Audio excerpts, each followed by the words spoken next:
Ay, mga Yun. Meron na naman po tayong mga new stocks. Then, papakita ko yan sa inyo dahil napakarami na talaga. Ready na tayo guys for PC build.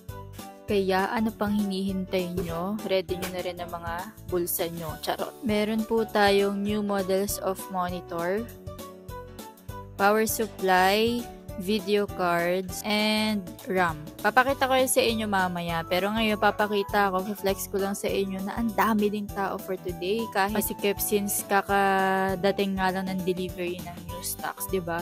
Ito yung stock room namin. Kita nyo ba yan? Kasya pa ba yung mga person dyan? Diba hindi na? By the way, ayan po pala yung new model ng ating View Plus monitor. Then, ito naman po yung bago nating power supply, full modular power supply.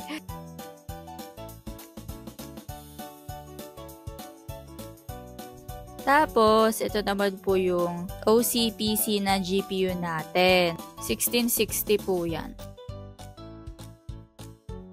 Then, lastly, ito naman po yung bago natin RAM.